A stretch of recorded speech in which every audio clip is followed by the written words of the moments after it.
Meus queridos, aqui é o Rafinha do Dado Cadente e hoje eu estou aqui com o Davi. Hoje eu tô bem, descansei, dormi bastante, fiz nada, eu tô feliz hoje.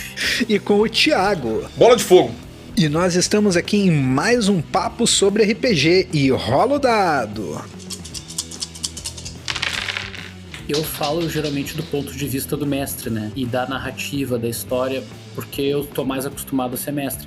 Mas mesmo como jogador, quando tu vai quebrar um estereótipo, eu acho que fica muito interessante se tu como jogador puder, de alguma forma, surpreender os outros jogadores e até o mestre, às vezes, com certas coisas. Não precisa esconder nada das pessoas. Vou dar o exemplo do meu druida que eu fiz num jogo de D&D, que o Celso mestrou, que a gente já falou aqui outras vezes, em que ele era o druida do grupo, ele era tido como mais ou menos o líder do grupo, mas ele nem sempre era muito aprazível, como a maioria dos meus personagens, né? Meus personagens nunca são muito legais com os outros jogadores. Mas ele, especialmente, fazia certas coisas que quebravam as expectativas dos jogadores, porque ele não tava ali só pra ajudar os outros jogadores. Ele tava ali, às vezes, pra atrapalhar, às vezes. Claro que não numa jogada, não numa batalha, não numa coisa importante.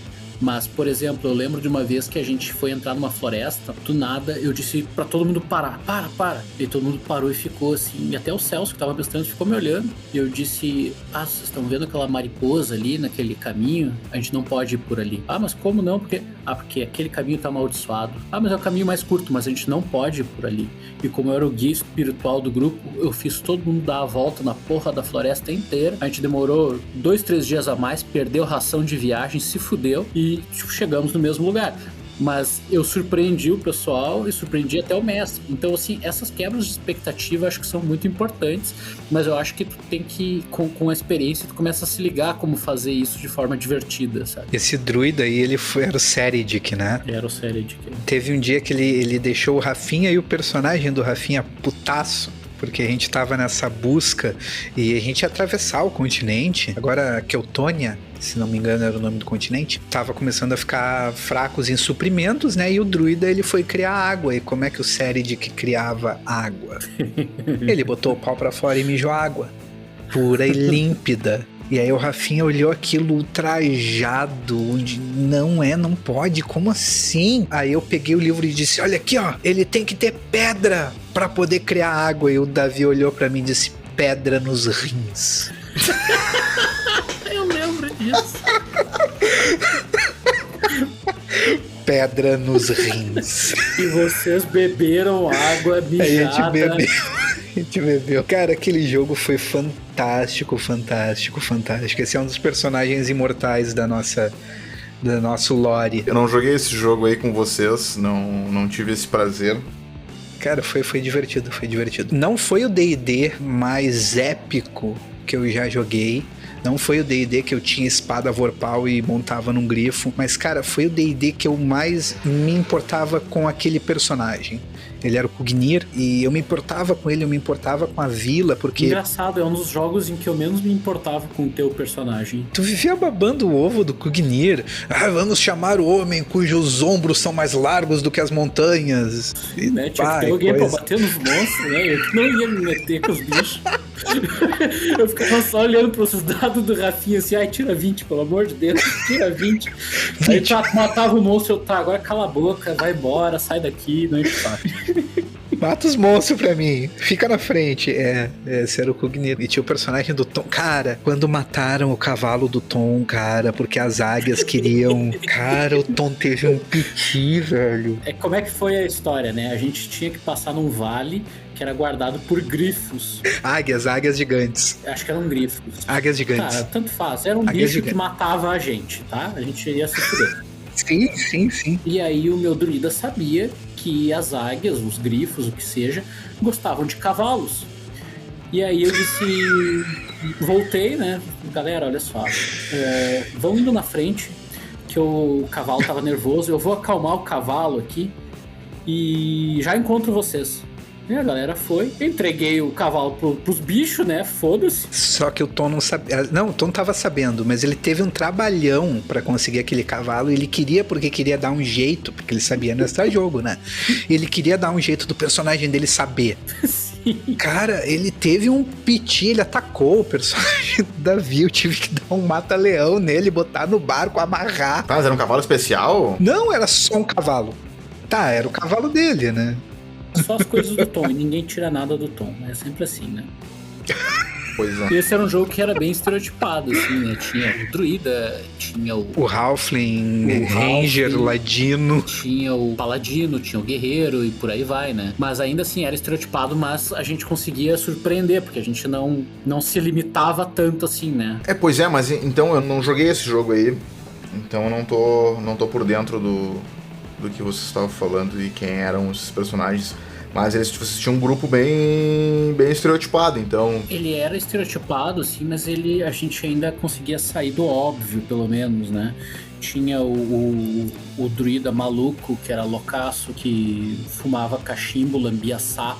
Ele tinha um sapo chamado Arthur, que ele ficava lambendo, ficava loucaço. Tinha os guerreiros. 2 guerreiros, o guerreiro do Tom e o meu guerreiro. Eles não eram irmãos, eles eram parentes. Eles faziam parede de escudos, era uma dupla de guerreiros bem foda. Tinha o Halfling do Gui, que ele era Ranger, Ladino, ou Ladino Ranger, uma coisa assim. E tinha o personagem do Celso, porque o Celso queria jogar essa campanha. Ele queria que eu narrasse, ele queria narrar e depois o Davi narrar e eu narrar, só que nunca chegou na parte que ele ia narrar. Então ele tinha esse personagem que seria o personagem dele nesse mundo, que era o bardo do grupo. Sim, nunca chegou na fase que ele não ia narrar. Nunca chegou na fase que ele não ia narrar. Nós paramos a campanha por motivos da vida. Ela parou aproximadamente no 8º nível, que é o que geralmente acontece, né? Muitas campanhas de D&D, elas não rompem essa barreira do 8º nível. Como o Celso falou no episódio passado, né? A partir do 5º nível ele já tinha enchido o saco de vocês, né? Quer dizer, do jogo. A maneira como a gente encara o RPG jogando muito World of Darkness, nós temos os personagens mais lineares. E no D&D não, no D&D a progressão do personagem ela é exponencial. Tu vê aquilo, tu sabe que mais tanto de XP tu vai desbloquear aquela habilidade que tu quer fazer porque é legal, porque é uma mecânica divertida. Só que isso não pode tomar a campanha, não pode tomar a história. Por isso que o D&D tu tem que estar preparado. Tu tem que estar preparado porque as coisas vão ficar épicas. Elas vão se tornar épicas. Então, se tu quiser um jogo de D&D sobre guerreiros, sobre um mundo com menos fantasia, tu tem que estar preparado a um momento não dar mais XP. Ou só dar XP quando acabar todo aquele arco da campanha. Ou só tu vai subir de nível daqui a tantas sessões. O narrador ele tem que controlar. Ou buscar um sistema mais condizente com isso, né? Senhor dos Anéis, por exemplo. O D&D dá, tu só precisa saber como utilizar ele. Tu pode ir muito além disso daí. Eu pessoalmente acho o D&D meio sacal. Que isso, cara? Calma. Eu sempre quis jogar D&D da maneira como os gringos jogam D&D, né? Que é com uma mesa cheia de miniatura e de coisinha. E aqui no Brasil ninguém faz isso, ninguém tem isso, né? Então... Cara, eu assim, ó, jogar com miniatura, eu acho legal, mas é um jogo de miniatura. Tem que ver que é um jogo de estratégia. Mas é divertido também. É divertido, mas... Pode ser divertido também. Não, com certeza, é divertido, mas é um jogo diferente do que a gente está acostumado. Não é o RPG que a gente costuma jogar desde há muito tempo. A gente joga um RPG que é mais imersivo. Jogar com miniatura, com tabuleiro, eu já tive essa experiência bastante tempo. Inclusive tem um monte de miniatura, só que é uma coisa assim que tu não mergulha no jogo. Eu, pelo menos, não consigo. Mas é que tu pode dividir em momentos. Eu acredito, né? Que tu possa dividir em momentos. Tem o momento dungeon. O momento dungeon é o momento que tu vai usar a mesa. É o momento board game. Eu acho que isso é interessante. O momento que tu tá fazendo a jornada perigosa é um momento onde tu tá daí fazendo uma coisa mais imersiva. Tu tá descobrindo os segredos da coisa. O mago tá procurando não sei o que. E daí tu não precisa necessariamente de um board, de um tabuleiro, de um cenário para te apresentar isso. As duas coisas elas são possíveis. Isso que é o bacana do RPG, tu poder fugir das situações ou criar novas situações. Cara, é fantástico, é fantástico. E o RPG ele tu não precisa ficar seguro a coisas simples ou coisas a gente sempre fez assim. Não, eu concordo. Eu concordo que tu pode fazer a divisão entre usar dentro da dungeon, usar as miniaturas, o tabuleiro e tal. Tu pode fazer isso. Mas, de novo, eu acho que continua sendo um jogo de tabuleiro. A imersão que tu vai ter é diferente. Eu, pelo menos, nunca consegui ter uma imersão, que é o que inclusive a gente estava falando no último episódio, nunca consegui ter uma imersão realmente satisfatória num jogo em que eu olhasse de cima o jogo. Eu, para ter uma imersão, eu tenho que imaginar o que o personagem está vendo, o que as pessoas estão vendo em jogo. Então, até como disse o Celso, né? No outro programa, eu tô tentando narrar, inclusive, dungeon, assim, num plano mais horizontal.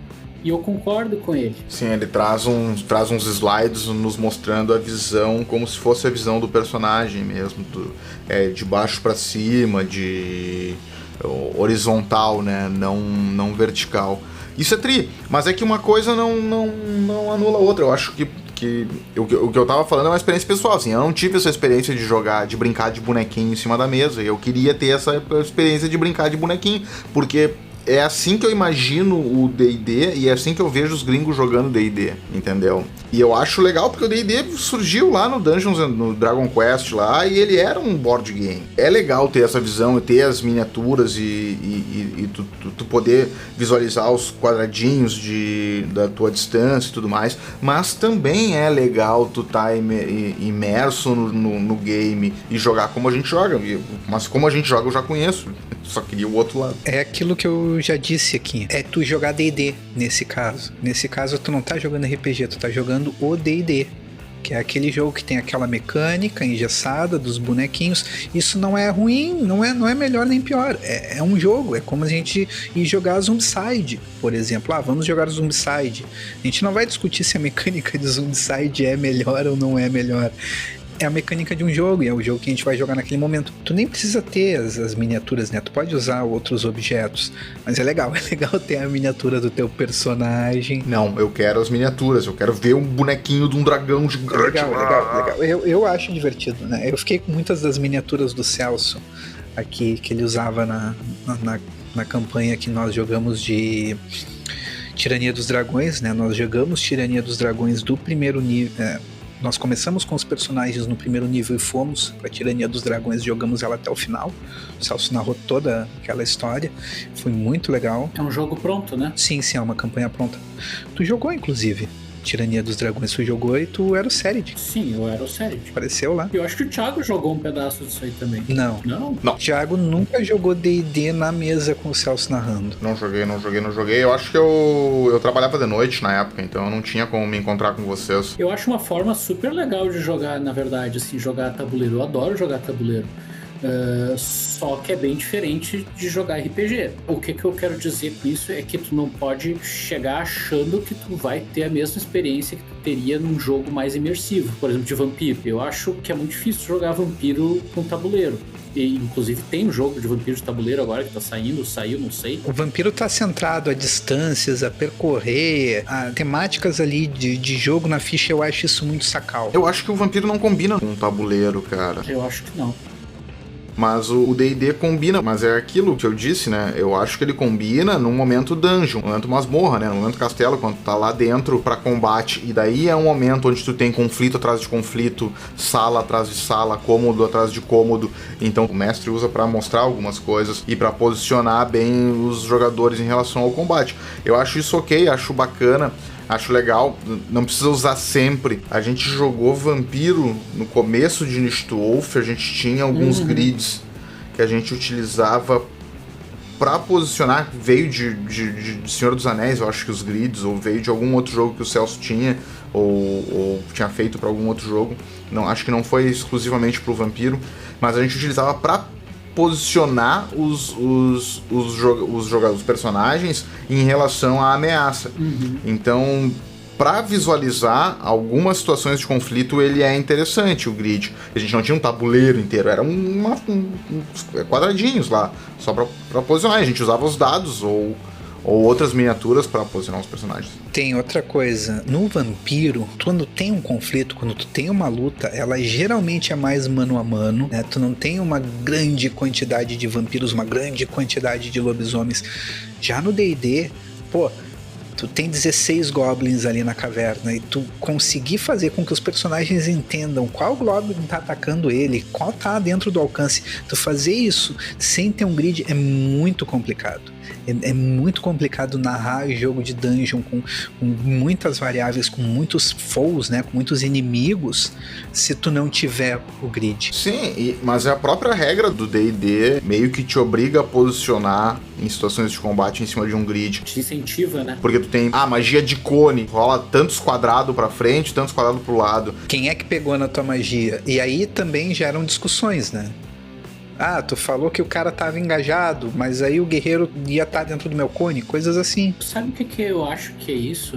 Eu acho que isso é um resquício da evolução do RPG a partir de jogos de estratégia, de wargames. Sim, com certeza. Nos anos 90, o RPG era muito ligado nisso, em tamanho do cone de fogo, quantos metros tu pode andar, Eu acho super legítimo tu jogar com miniatura, tu jogar em board game, acho super divertido, acho que inclusive o jogo do Vampiro deve ser muito divertido, tá? Só que não é o meu estilo de jogo. E eu acho que o RPG hoje em dia tem evoluído no sentido de limar certas coisas em relação ao que era o RPG dos anos 90. Substituir, por exemplo, o conceito de metros que o personagem, de quadrados, de metros, de centímetros que o personagem vai ter para fazer uma certa ação e mudar para uma coisa como o alcance longo, médio, curto, corpo a corpo. Meio que fazer uma abstração dessas coisas. Mas os jogos mais modernos estão fazendo isso, né? Exato, exatamente. É isso que eu tô dizendo. Vampiro Quinta Edição, o Requiem tentava fazer isso também, mas ele se misturava às vezes em algumas coisas. O Um Anel do Senhor dos Anéis faz isso. Ou seja, é uma coisa de game design que tá mudando. Tá mudando. É porque não é tão interessante assim, quantos metros eu ando? Cada passada minha tem 1,5 m, então eu posso me mexer 3 metros num turno porque eu sou um anão e minhas pernas são curtas. É meio que um saco isso pra algumas coisas, fica meio que limitado a algumas coisas. Sempre que eu narrei D&D sem miniaturas, essa questão de quanto tu pode andar, essa questão ficava muito mais abstrata. Ela não era tão importante. O que era mais importante é quantos inimigos estão naquele momento engajados contigo, tu tem que saber. E também é do narrador saber descrever e descrever de maneira coerente com a cena que ele colocou ali. É claro que para facilitar, eu geralmente gerava encontros de grupo, né, em que o grupo enfrentava uma criatura que tivesse poder para deter o grupo todo, ou que fossem criaturas na mesma quantidade do grupo, ou não em uma quantidade muito maior do que o dobro de criaturas, para não perder essa questão de saber onde é que cada uma delas tá e ficar... Quem tá com quem, o que tá acontecendo, daqui a pouco o mago joga uma bola de fogo no paladino que tá engajado. Eu pessoalmente, eu prefiro resolver essas situações de formas mais abstratas e com convenções um pouco mais genéricas. Numa situação, por exemplo, eu narrei um jogo certa vez em que os personagens fizeram uma parede de escudos contra uma horda de orcs e goblins que estavam atacando eles. E ao invés de fazer um grid e desenhar, eu fiz uns desenhos rápidos, assim, só para mostrar mais ou menos como é que era a geografia do lugar e como é que funcionava. Os jogadores geralmente diziam: eu quero atirar com o meu arco. Quem ficava na retaguarda, né? Eu quero atirar com o meu arco por cima entre os personagens ou por cima deles. E ao invés de parar e calcular quantos metros tu tem que ter dos inimigos para lá, não sei o que, o que eu fiz? Eu disse: olha, eu vou aumentar um pouco a tua dificuldade para representar o fato de que teus amigos estão entre vocês. Vou aumentar um pouco a dificuldade para representar o fato de que está escuro. E o teu posicionamento, eu quero ficar num local mais elevado. Ao invés de eu dizer, tem uma pedra que vai te erguer 2 metros, 1 metro, eu disse, tu faz uma jogada rápida ali. Ele fez uma jogada rápida de batalha, que é negócio do sistema aqui do Senhor dos Anéis. E tu olha rapidamente e encontra um local numa pedra em que tu consegue suprimir a dificuldade que eu aumentei em razão dos teus colegas estarem na frente. Ou seja, trocando em miúdos, eu aumentei a dificuldade 2 vezes e depois diminuí 1 vez, porque ele teve 2 desvantagens e 1 vantagem. Então, veja como hoje em dia os sistemas, isso é uma coisa que o sistema te influencia a fazer. Tu pega conceitos mais abstratos e vai aplicando assim meio que no olhômetro. De, isso aqui pode anular aquilo, não sei o que, não sei o que. É bem assim no olhômetro mesmo. Vai aplicando de acordo com a situação, né? À medida que os jogadores vão te apresentando coisas, tu vai adicionando ou retirando barreiras, vantagens, desvantagens. Exatamente. Isso é legal, isso é importante, isso é a regra de ouro, né? Tu tem como usar a regra de ouro a favor do jogo, a favor da narrativa. Eu lembro que uma vez a gente tava jogando Lobisomem, cara, e foi uma cena assim que foi bem, bem engraçada.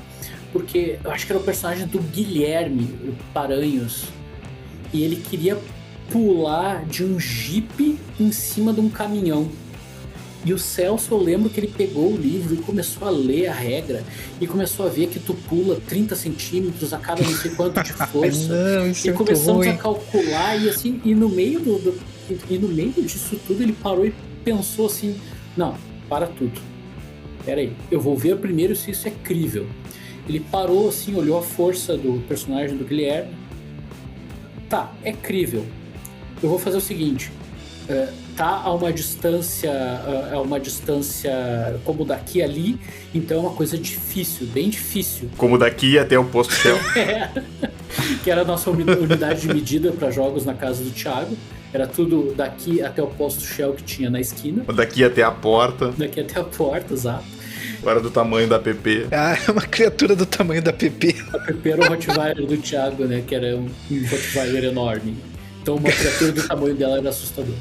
Era uma criatura grande. Eu sei que ele resolveu dizendo assim, depois de tudo isso, em, sei lá, 30 segundos, ele resolveu dizendo, tá, meu, tira 2, 3 dados aí. É um troço bem difícil, então eu vou tirar 5 dados, sei lá. Foi uma coisa assim, sabe? Ou seja... Você fez um ajuste na dificuldade do movimento. Exato, porque hoje em dia os sistemas, e a gente estava jogando, era até o vampiro que era da leva do Hacking, que é o mesmo sistema do World of Darkness. É um lobisomem. Isso, é o Forsake, lobisomem Forsake. Esse aí já estava começando a cuidar das coisas nesse sentido, de abstrair um pouco mais essas coisas e dizer, olha...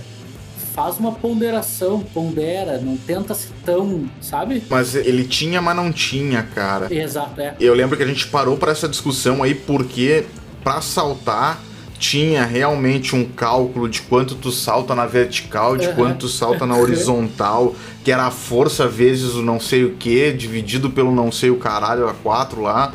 Era um monte de cálculo que tinha que fazer. A gente sempre parava pra discutir isso aí. E na velocidade dos personagens também. Meu personagem corre a não sei quantas milhas por hora. A gente calculou isso várias vezes.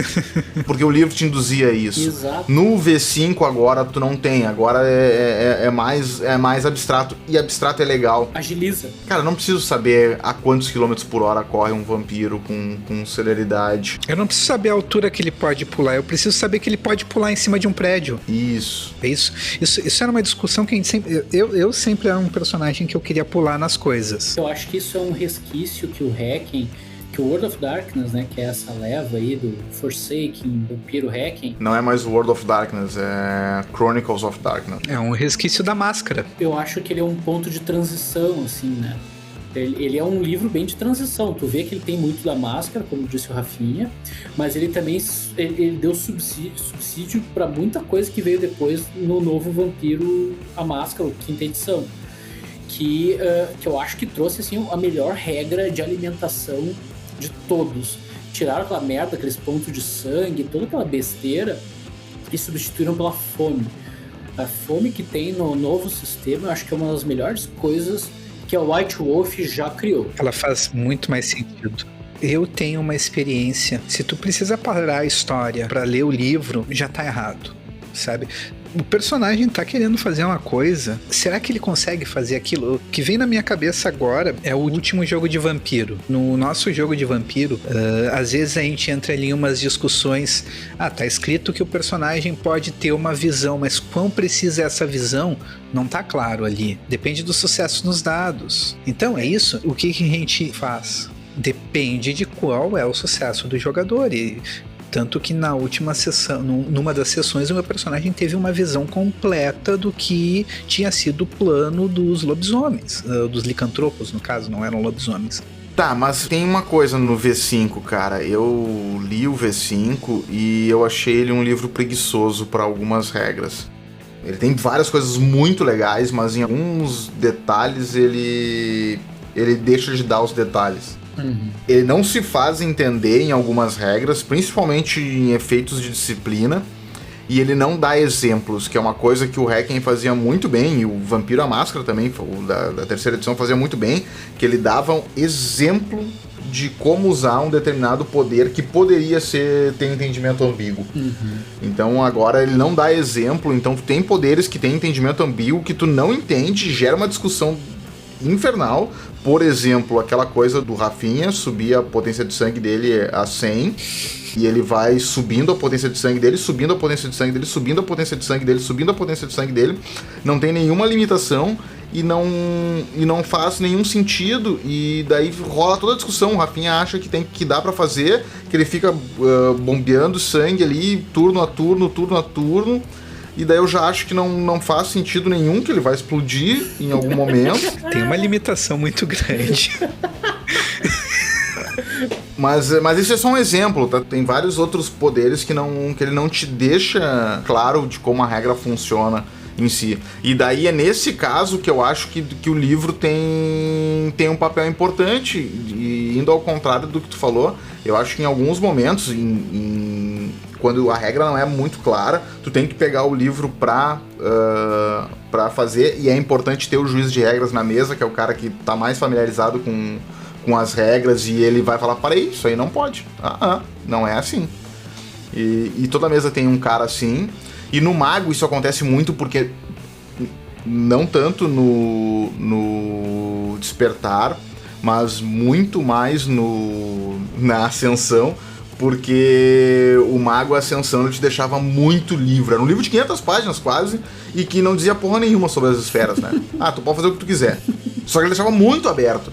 Então daí gerava muita discussão. O Mago gerava muita discussão. Será que eu posso? Será que eu não posso? Eu vou fazer não sei o que, vou criar vida do nada. Não, mas tem que ter isso aqui, mas isso aqui, mas onde é que é isso aqui? Daí ficava lá, tu parava todo o jogo do Mago pra ficar olhando o livro, pra descobrir o que tu tinha que somar e subtrair, o que causava paradoxo, o que não causava paradoxo, quantos pontos de quintessência eu vou gastar. Essa é uma discussão no direito bem complexa, inclusive, que é sobre as normas regras e as normas princípios. Um sistema baseado em normas princípios é sempre muito mais aberto, muito mais caótico e difícil de aplicar, enquanto o de norma regra é um sistema jurídico duro, engessado e que não evolui, não acompanha a sociedade. Então, medir essa coisa no direito já é complicado, né? Imagina no RPG, que é muito mais importante, né? Esse poder, por exemplo, que o Thiago citou, vamos ao disclaimer. Começa que é uma disciplina de terceiro nível. Não é uma disciplina de primeiro e de segundo, é uma disciplina de terceiro nível. Ó, o advogado de regra aí, ó. No nível que o personagem do Thiago, com disciplina de terceiro nível, já tá arrancando a cabeça do meu vampiro no estalar de dedo. Então, é uma disciplina de terceiro nível. E a outro, porém, cada vez que tu aumenta a tua potência de sangue, tu aumenta a dificuldade para a próxima tentativa. E normalmente tu não deveria conseguir fazer isso tantas vezes quanto os vários 10 que eu tirei. Foi sorte. É isso que eu tô te dizendo, tu não aumenta pra próxima tentativa. Em nenhum momento tá escrito que tu aumenta pra próxima tentativa. Tá escrito na regra que se tu tem potência de sangue X, a tua dificuldade vai ser Y. Não. É X mais 1, uma coisa assim. O que diz lá é o seguinte: a dificuldade é a tua potência de sangue mais 2. Não diz a tua potência de sangue então, atual, a tua potência de sangue permanente, porque ela é variável, a potência de sangue. Não é variável. Ela pode aumentar e diminuir. Posso confessar uma coisa? Pode. Eu não sei a diferença do Mago Despertar pro Mago o Adormecer. Eu não sei qual que é qual. Ascensão, dormindo e o mago acordado, eu não sei qual que é a diferença. Eu não sei qual que é qual. O mago despertar é o mago do Chronicle of Darkness, da turma do Requiem. Ok. Qual Tá? que é? O mago Ascensão, o mago o Despertar, é da turma do Requiem, da turma dos Destituídos, lá do Que é o que eu Lobisomens joguei por Destituídos. anos e anos. Isso. Que é o que tu jogou por anos e anos. Que lá diz lá, se tu tem 1 de vida, tu faz isso. Se tu tem 2 de vida, tu faz aquilo. Se tu tem 3 de vida, tu faz aquilo outro. E daí tem lá os exemplos de tudo que tu pode fazer. Sim.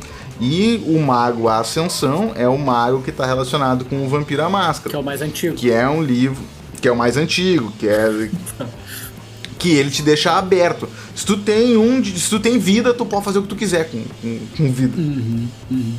Não, é mais ou menos como tava ali no Vampiro. É mais ou menos, não. Ele diz que tu toda uma série pode aumentar conforme o teu círculo, mas ele não diz qual é o círculo, ele não diz quantas vezes. Inclusive, tem uma coisa incrível nesse livro. Ele não dá um exemplo de magia específico, não tem bola de fogo, por exemplo, que tem no outro nesse lá. Poder que o Thiago tá falando, exemplo, na descrição diz o seguinte: o efeito pode durar uma cena ou uma noite.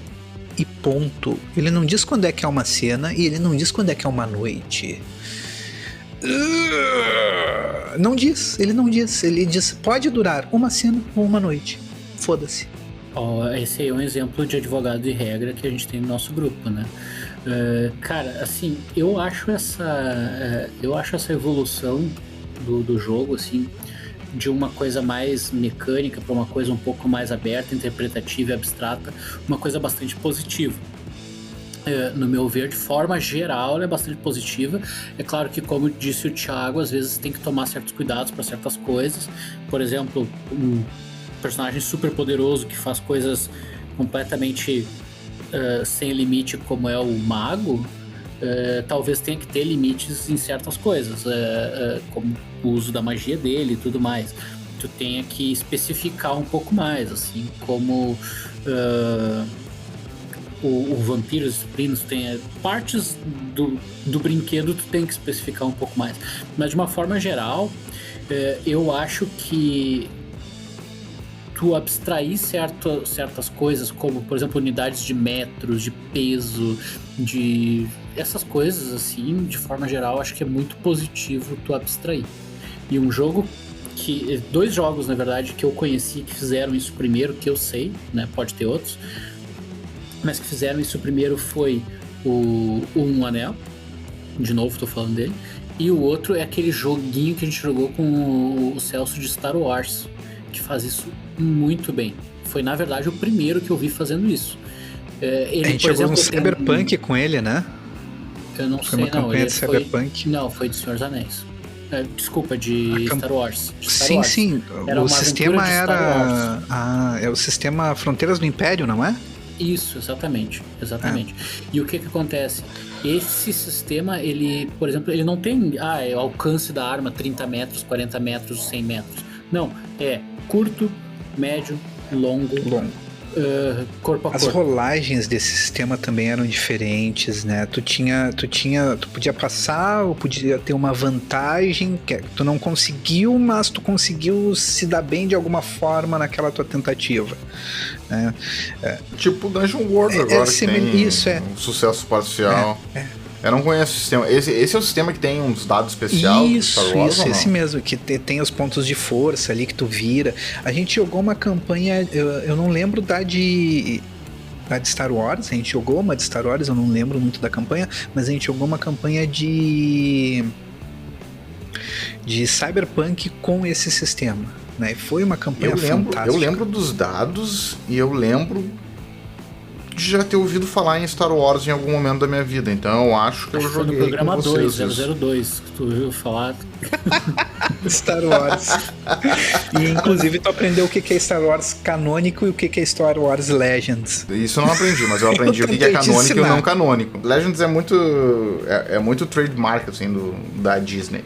Não, é coisa deles. Que é tudo Legends agora. Cara, de uma forma geral, então, assim, ó, pra mim, essa questão é uma...